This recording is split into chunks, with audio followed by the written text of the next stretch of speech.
Assalamualaikum warahmatullahi wabarakatuh. Selamat pagi anak-anakku semuanya. Apa kabar? Alhamdulillah sehat ya. Alhamdulillah. Baik, kita mulai pagi hari ini dengan tepuk semangat. Semangat. Semangat. Oke.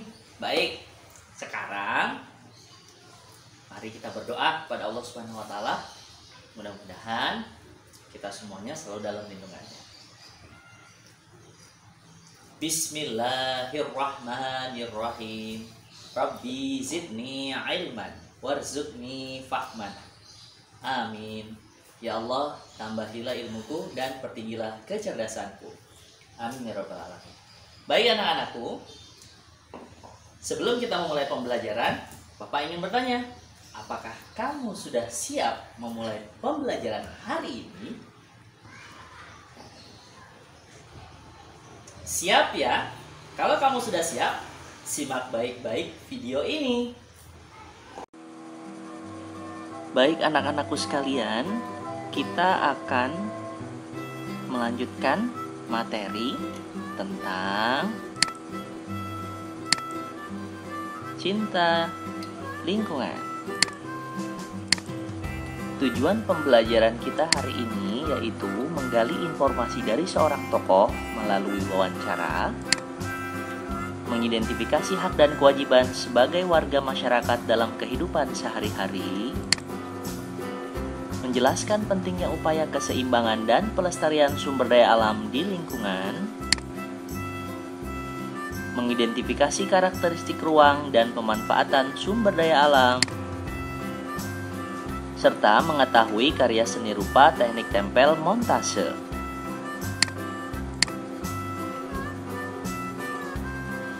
Sebelum kita melakukan wawancara, kita harus tahu dulu apa itu wawancara. Wawancara adalah proses tanya jawab antara narasumber dan wawancara. Hal-hal yang harus diperhatikan sebelum, saat, dan setelah wawancara dapat kalian lihat di buku paket kalian halaman 35. Sebelum kita melakukan wawancara, kita harus menentukan topik. Topik adalah inti utama dari seluruh isi tulisan. Membuat daftar pertanyaan wawancara, menentukan narasumber. Narasumber adalah orang yang dapat memberikan informasi yang dibutuhkan oleh pewawancara. Biasa disebut sebagai informan. Setelah kita melakukan wawancara, kita harus membuat laporan hasil wawancara.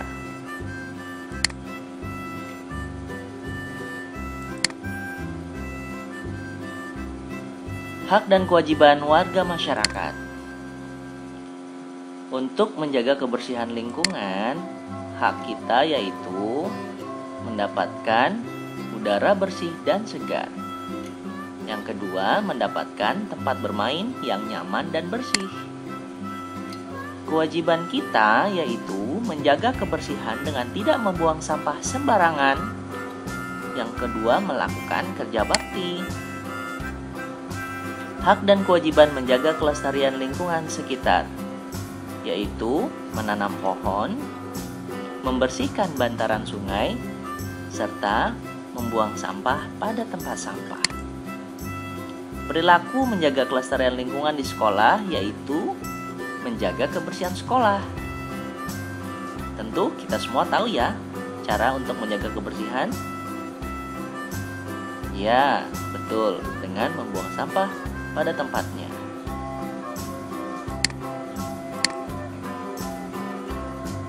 Peduli terhadap lingkungan. Nah, jika kita ingin melestarikan lingkungan, kita harus peduli terhadap lingkungan. Mengapa sih kita harus peduli terhadap lingkungan?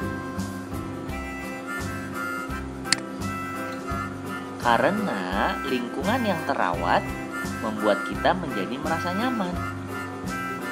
Dan jika lingkungan kita menjadi nyaman, maka tentu akan terjadi keseimbangan di dalam alam.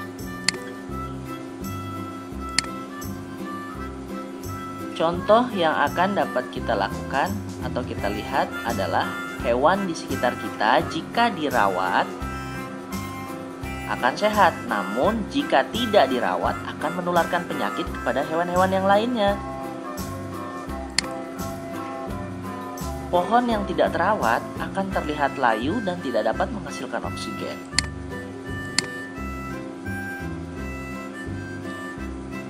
Nah, kalau begitu, kita harus tahu ternyata jika kita melakukan penghijauan terhadap lingkungan itu ada manfaatnya. Kalian tahu, semua kegiatan manusia itu membawa dampak pada lingkungan. Contohnya, jika membuang sampah sembarangan, maka lingkungan akan menjadi kotor dan tidak sehat. Menanam tanaman obat keluarga atau dengan istilah toga, selain membuat udara menjadi sejuk dan rindang, memiliki manfaat sebagai obat herbal dan manfaat-manfaat lainnya. Kalian bisa temukan di buku paket kalian halaman 93 ya. Manfaat sumber daya alam di sekitar kita. Kalau tadi manfaat penghijauan, kalau sekarang manfaat sumber daya alam di sekitar. Segala yang ada di sekitar kita itu ternyata memiliki manfaat loh. Contoh, rumput yang tumbuh liar dapat dijadikan pakan ternak. Padahal jika kita lihat, rumput-rumput itu bisa menjadi pengganggu keindahan lingkungan ya. Tapi Allah menciptakannya sehingga bermanfaat, dapat dijadikan makanan bagi hewan-hewan ternak seperti sapi, kerbau, kambing, dan kuda. Daun kering yang jatuh dari pohon ternyata juga dapat dimanfaatkan. Sebagai apa? Sebagai pupuk untuk tanaman. Dan hewan seperti kerbau atau sapi ternyata tidak hanya dapat dimanfaatkan dagingnya, tapi juga dapat dimanfaatkan untuk membajak sawah bagi para petani dan sebagai alat untuk mengangkut hasil dari para petani tersebut. Kalian tahu ciri-ciri cinta lingkungan?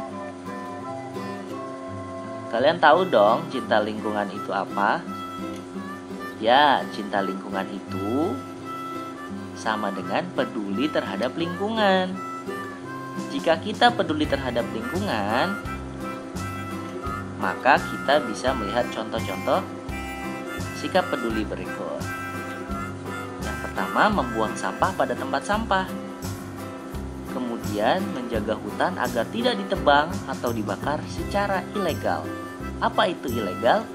Ilegal itu artinya tidak memiliki izin dari pemerintah, sehingga dapat membahayakan bagi semua makhluk di dalamnya.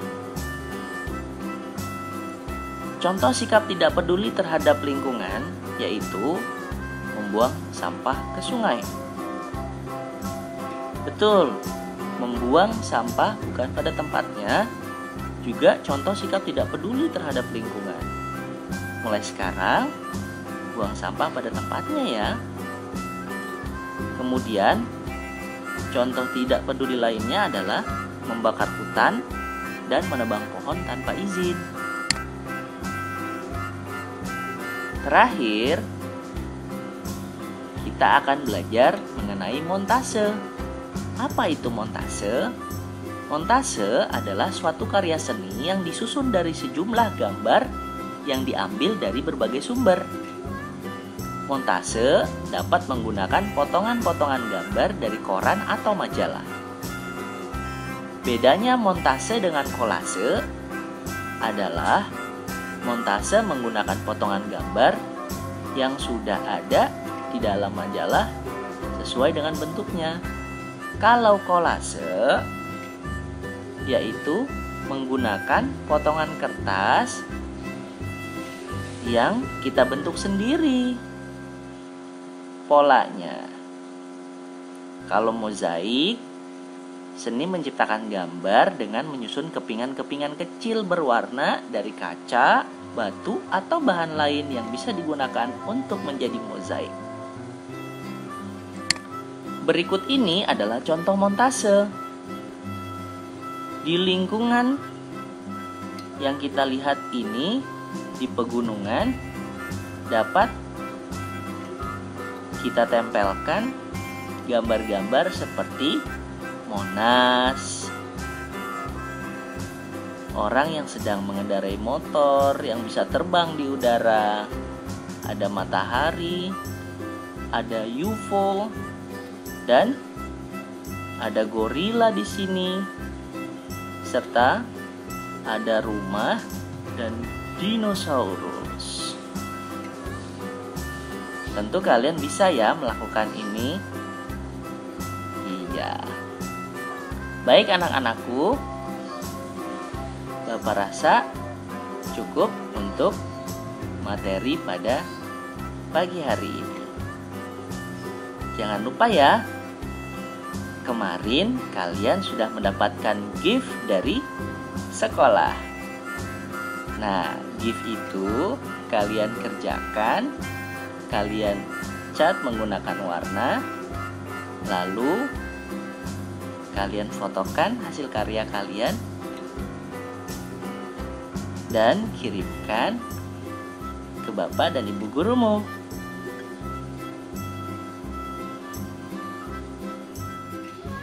Baik anak-anakku semuanya, sudah menyimak videonya kan?